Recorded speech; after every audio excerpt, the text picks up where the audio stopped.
For many of us, spirituality is just the quest to find essence or true meaning and to really just connect with a higher consciousness.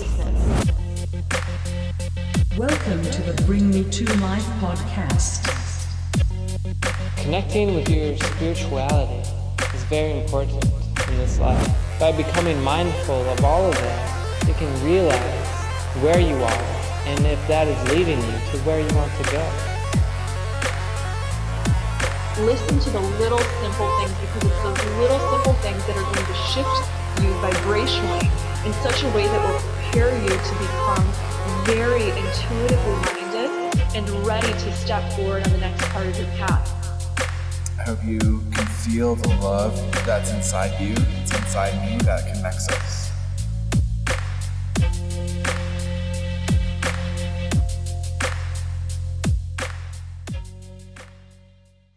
Hi guys, thanks for tuning in to the Bring Me to Life podcast. I'm super excited. I have an interview here today.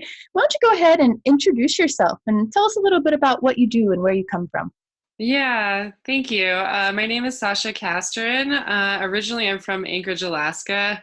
Born and raised there for 24 years, but I'm currently living in Denver, Colorado, going on about 9 years now here, and I've traveled all over the world over the past several years, mainly focusing in the areas that are more spiritual, including Hawaii, the many islands of Hawaii, and the island of Bali, which is known for all of its healing and just really intense goodness that it brings, a lot of transformation. And what I do is I'm a spiritual coach and energy healer. And what I'm really been called to do and been really passionate about is working with women entrepreneurs who are making an impact in the world and really looking at their energy centers and seeing where they need to shift. And so one of my favorite tools that I was called to work with about a year and a half ago were Yoni Eggs, working with crystals for several years already. And then when I went to Bali and had a 4-month transformational incubator, as I like to call it, with myself, I was diving into an initiation process with those eggs.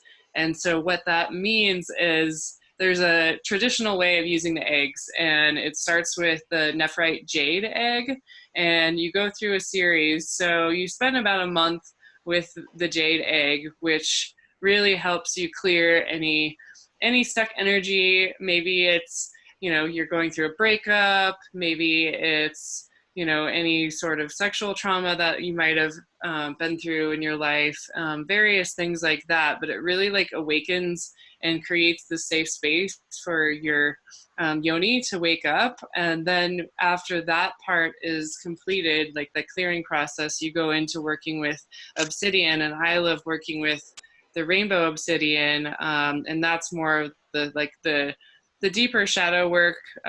More emotion can come up in that process. It can be a little bit more intense, but it's a really beautiful, sweet process. And typically you spend 7 to 10 days right around there with that egg.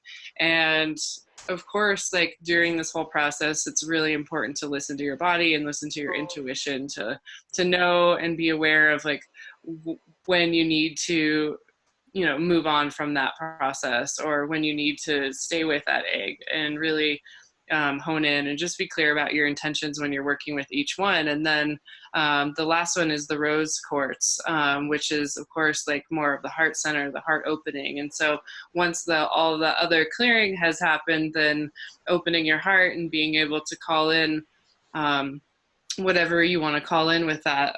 That's the beautiful way of this process of what the journey was. And what I found with that is I have a huge history, a very long history of working with money and finance. And I was a director in my 20s. At age 27, I was directing multi-million dollars, and thought I had made it and figured it out. And when I got there, I realized pretty quickly that that's not where I wanted to be. But I had reached my goal, and finding these eggs and going through this really intense journey with my sexuality has really like brought forth a lot more liberation and a lot more abundance. Like now that I'm able to be open in that way and experience bliss in a way that I've never experienced before in my life, and joy. And so I work with people one-on-one to guide them through this process and to coach them through this process. And so if you're building your business and you want to thrive and you want to sustain, I think it's really important to do the sexual work as well.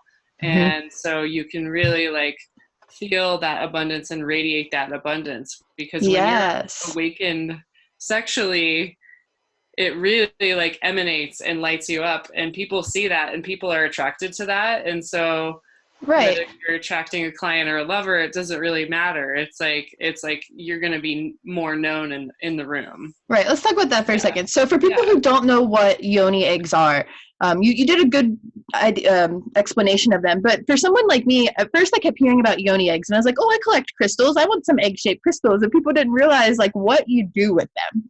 And to me, I'm actually still a little in the foggy side of it. So I'd love to explain that more. But real quick, before we dive into that, what you mentioned about getting in touch with your sexuality and it affecting your business. People don't think about that. A lot of people that are like businessy and like business minded, they think they have to work and stay organized. They don't think about how that sacral and solar plexus really affect their confidence and that attraction of abundance and financial security. That's something I had to realize as a business owner too. When you don't feel good about yourself, your sexuality, and like who you are as a person, it really does seem to kind of put those blocks there financially. Even if you're like the best business person ever, there's some sort of like disconnect there. Right. Yeah. It's like when, I do a lot of limiting belief work with my clients as well. Specifically the modality Theta-Healing. I'm certified in Theta-Healing, as well as I'm now studying NLP, neuro-linguistic programming, which is also phenomenal. Another way to remove blocks. But when you look at the core of like what's going on with people, so many people are not aware of what's going on in the core of their limiting belief system. But so many people, everybody that comes into my door is dealing with issues around self-love, issues with self-worth, all those things. And so those are like the root things that really need to be worked on in order to really bloom in a bigger way, and in order to really like be attractive. And whether it's like you're calling in a partner or you're trying to attract clients, it's like you're really going to light up the room like when you're feeling that confidence in yourself, and when you're feeling that like embodiment of who you are and you're owning it. Definitely, like knowing who you are, what you actually want, whether it's business, partner, love, whatever. Let's talk about the Yoni eggs a little bit more. So for those who don't know, a Yoni is referencing your female parts. Now, can you tell us like how a Yoni egg works? For someone who's never experienced it or even heard of it, like how long do you use them for? I know it's kind of like up to the person, but let's give us an idea for someone who's interested but has no clue. Right. So they typically they are very small, oval shaped crystals, and they come in various sizes, usually like a small, medium, and large. The company that I work for and rep for is Yoni Crystals. It's yoni-crystals.com, and I'm happy to actually send that information after the interview as well, so people know how to access them.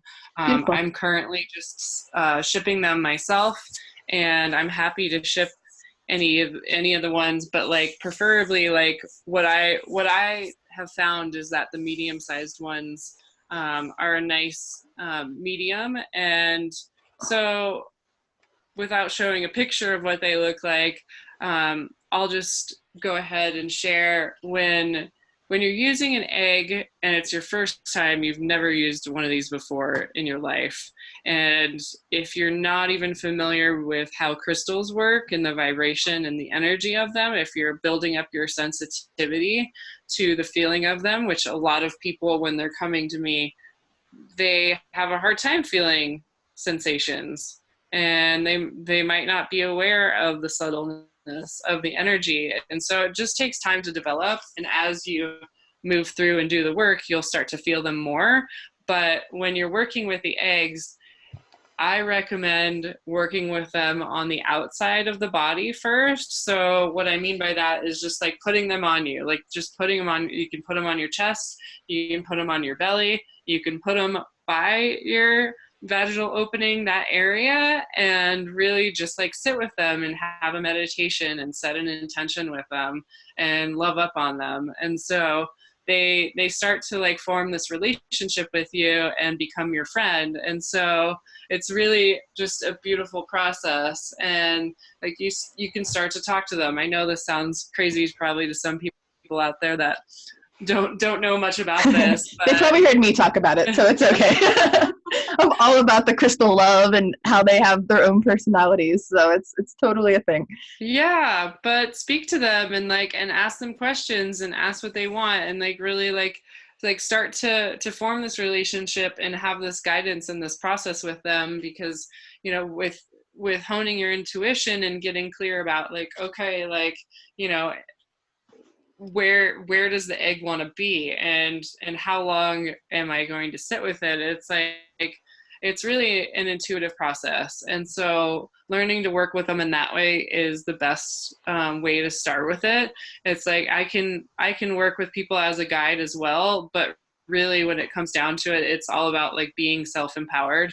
And so the more that you can get clear about what you're doing with yourself and with the egg, like the easier this process is and the clearer the direction you'll have with it. And so after you do this meditation process, or if you're feeling eager and you're ready to work with them in a deeper way and you want to dive in more, you can insert the egg into the yoni, into the vaginal area. But again, like it really is about giving it time and space and going really slowly in order to feel that opening. And so this is like a very similar process to like having sex with a man, for example. It's like you don't necessarily want to just go into having sex and having intercourse. You want to take your time, go slow, like warm up. It's the warm up process that's really important. And so like getting that having that intention with the process is going to really like make it safe, because you want to create a safe space. It's kind of like your egg is like a man, right? It's like you want to go through that similar process of warming up and then getting ready to actually put it inside if that's what your intention is for the day. And then when that happens, the first step is to do a meditation and get comfortable with it. And as you get comfortable with the egg, again, like depending on your experience with crystals and energy and sensitivities and where you're at with working through your traumas and all of that, like there are various exercises that can be done once the egg is inside you. One of the simplest ones is doing pelvic tilts, which can really just really moves the energy inside you and can release a lot of stuckness that's held in the womb. And so that's a really important process. And during that process, I mean, there's a lot of other things I could dive into in this. It's like, in that as well, it's like massaging the breasts is really important, and like, putting intention into your heart space and really sending yourself loving energy. It's really a self-care practice. And Beautiful. so, Beautiful. Do women keep these in for like a long period of time? Is it like something, I know it's like up to the person, but for somebody that's like curious, does it last like a couple hours? Is there people that keep them in for like an all day type thing? Like what is a general practice, or what's the historical practice to do with this? Yeah. Depending on how much time you can devote to this practice during the day, even 10 minutes working with your yoni egg is totally fine. If you can do 20, if you can do 30, that's great too. But yeah, it really depends on how comfortable you are with having the egg inside you and all of that as well. And again, like encouraging to come back to the intuition with it as well and see what you're feeling with it and how long you can have it in there. And then aside from that, if you're just doing a meditation, you know, that's a good time frame. If you're doing exercises with the egg, like you could go a little bit longer. There's plenty of exercises. There's several different things that you can do with the egg inside you. And so, and again, like trust your intuition with the process. And the other thing I mentioned too is not only can you do those things with the egg, but you can actually leave the egg inside you for the whole day. And they say to leave it in for not more than 12 hours. And I personally have, this is from many other educators that I've studied with, but people have their own process with it.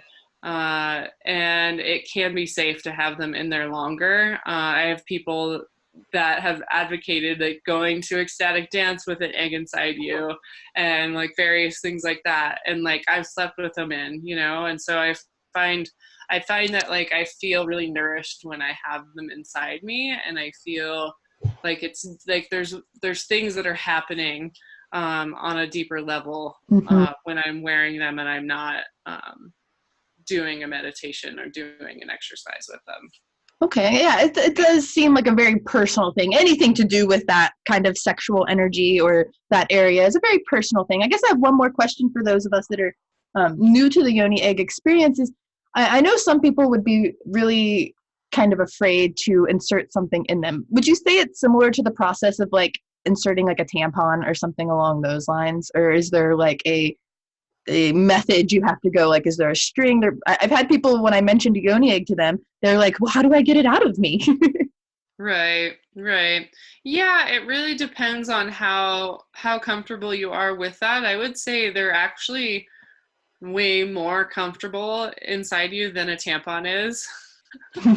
And those are pretty uncomfortable at times. Yeah, and I'm not an advocate of tampons anymore either. I use Diva cups myself, but yeah, like because the egg is round and smooth, it actually feels like really great. And of course, when you're first inserting the egg, recommend that you're already warmed up. And so if you're struggling with like getting wet down there, I would recommend using some lube, but hopefully that's not the case, but it could be if that's part of, you know, what you're working on. And so everybody's different, right?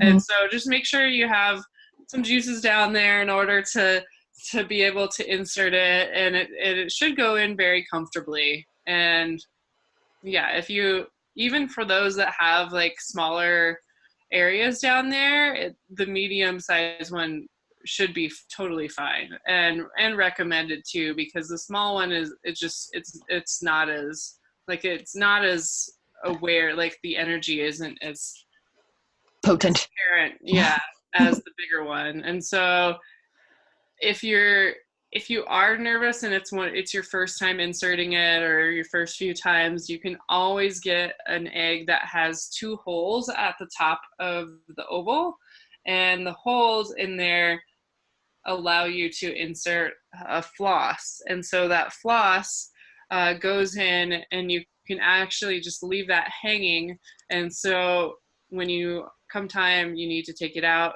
you can always use those to pull it out.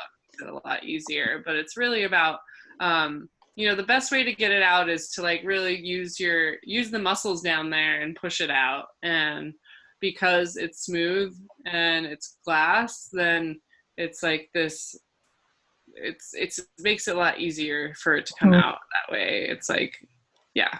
Awesome. Smooth. Thanks for answering all those kind of uncomfortable questions, because I know there are things people want to know, but they don't know who they can ask or where to go to. So it's beautiful that you've opened yourself to this this kind of work so that you can help women in that way, because it's so taboo to talk about those things in like the US these days. Like it's becoming more common in our spiritual community, but I know people that haven't quite opened up to the spiritual community yet, but they are trying to balance their sexuality and their confidence, and they want to know more about these things, but they've been conditioned to just not ask.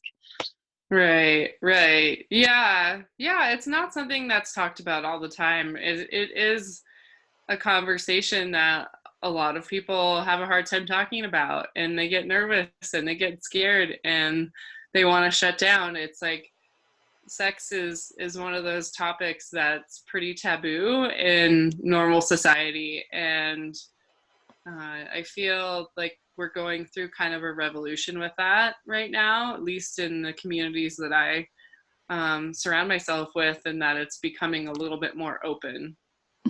I think so too. It's Yeah. nice to see people being more able to find themselves as we move forward as a society.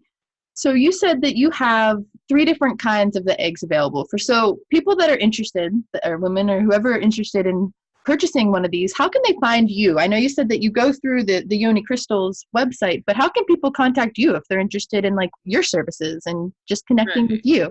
Right, exactly. Yeah, so a couple different ways. I have a website. It's sasharosecoaching.com, and I'm only doing one-on-ones. I'm not doing anything group related right now, but you can contact me through there. You can book a consultation through there. It's a free consultation if you want to do an initial session with me and see what's coming up and what needs to be assisted. And so the other way you can contact me is just through my email. My business email is iloveyou@satyarose.com. That's spelled SATYA rose.com.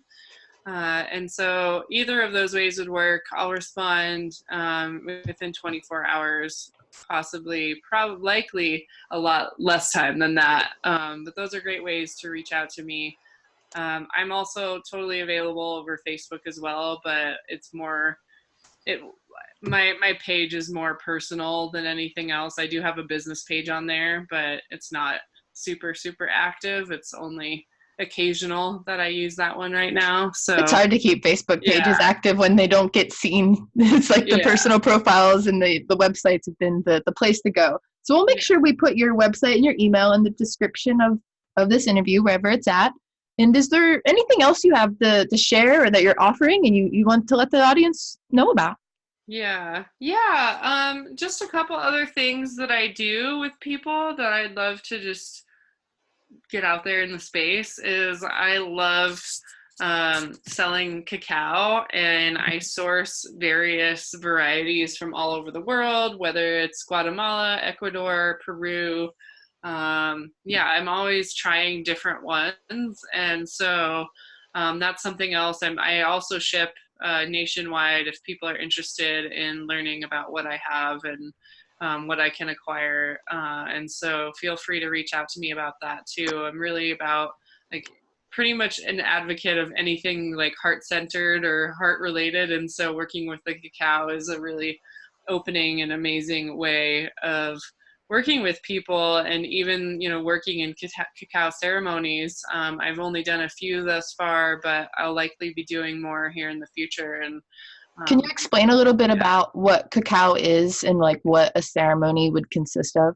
Yeah, so cacao is traditionally it's roasted, so it's not actually raw, but it can also be raw. It's actually a fruit that's found on a tree, and they come in these pods, and you open them up. The fruit's actually like delicious too. I've had it several times when I was in Guatemala, and I've been at friends' farms that grow cacao. And so, but inside there are these little pods. Inside the big pod, there's these little seeds, and the seeds in there are actually the cacao. And so those come out. You can actually eat those directly from there, but they're really, really bitter. And so the best way to drink cacao and prepare it is to heat it up on your stove, and you can add coconut oil to it. You can add various spices. A lot of people like cayenne and cinnamon are popular ones, but the sky's the limit. You can do all kinds of blends, as well as any kind of sweetener. Sometimes I drink it no sweetener. I had some this morning, and I didn't put anything else in it besides cayenne pepper. And that was it. So, I mean, it's just, it depends on your preference of how you like it. And if you like it more bitter, more sweet, yeah. And how does it typically make a person feel? It's got like a nice sensation to it. Yeah, it has this chemical called theobromine in it. And so that's actually kind of an activator for opening and awakening the heart. And it's also releases serotonin. And so with that combined, like, it's a really good way to like work with in healing spaces and just get you prepped for really blissful and really sweet and gentle experiences. And so traditionally in ceremonies, people will drink the cacao, they'll set intentions and do ceremony, and then drink the cacao, and then they'll go into, a lot of times people do sound healings with them. But I mean, there's a lot of different things. Tonight, one of my good friends is actually leading a tantric puja ceremony with cacao, and so we'll be doing breath work and partner exercises and really like tuning into each other in the experience, in the heart opening experience. And so that'll be really beautiful. Yeah. Wow, that's awesome. So it sounds like you have a lot of really heart opening connections, and I love that. Your energy is just really glowing with that. Beautiful. So did you have anything else at all? I know I cut you off because I wanted to know more about the cacao. Yeah.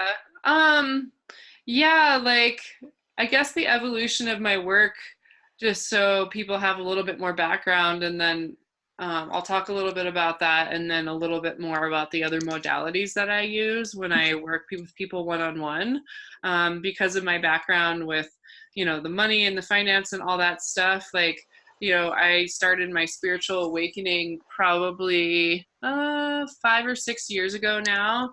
And so when I started waking up, I got into Reiki. I became a Reiki master.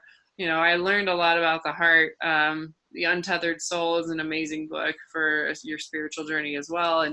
And learning about the chakras, I became obsessed with the chakras. And so once I learned about all of that stuff in the energy centers, like, I just became hooked into like studying energy and like following that path. And so I have an abundance of knowledge and abundance of tools that I use in this process with people.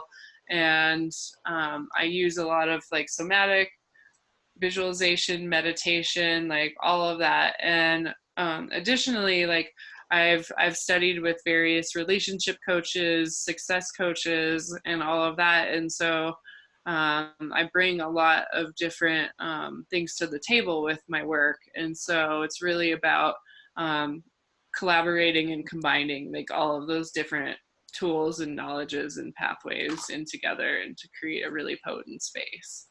Beautiful. I love how healers, like, we all seem to start out kind of with Reiki, but then we create this own form of energy healing. So you probably have like your own Sasha Rose energy style. It's like a mixture of all the things you've learned. It's not just Reiki. It's just kind of, that's the most common term that's known these days. So I love that about healers, is how we all have our own like personal toolbox. Totally. Yeah, no, I love how you say that. And at some point I'll come up with a name for what my like specialty of that actually is called. But you're right. Like, I have my own form of energy healing. I have my own form of how I work with people now. And it's really hard for me to like break them apart. If someone wanted a Reiki session, I don't do Reiki sessions anymore. I do my own sessions. I'm the same way. Yeah. It's part of being a healer. It's finding what works with your energy and your client's energy. So it's beautiful that you're able to acknowledge that and do that, because there are some people that are very strict with like the traditional standpoints, and we've evolved as healers. We've evolved as people. We need more than just what they needed back when Reiki was originated. So it's amazing that you're able to do that, and you didn't just get stuck in one modality. Totally. Yeah. Beautiful. So again, people can contact you at sasharosecoaching.com. Is that correct? Yeah. sasharosecoaching.com is a great way. That'll go to my email, which is the other piece that I mentioned earlier, is the I love you at satyarose.com. Beautiful. Yeah. Awesome. Well, there anything else at all today? I feel like you have so much to share. We could hang out all day. Yeah, that's actually all that I feel super called to share today at this time. Yeah. Beautiful. Well, I appreciate you taking time out of your busy schedule. It sounds like you are quite the traveler and businesswoman. So I'm glad to have you on the tribe. And I hope that anyone listening takes some time to check out your page and reach out. And if you're curious about Yoni Eggs, I suggest you look into it. It's something I've been kind of looking into for a while, and I'm excited to explore that journey. Awesome. Yay. Well, until next time, guys, thanks for tuning in, and I hope you stay awake and shine on always. Bye-bye.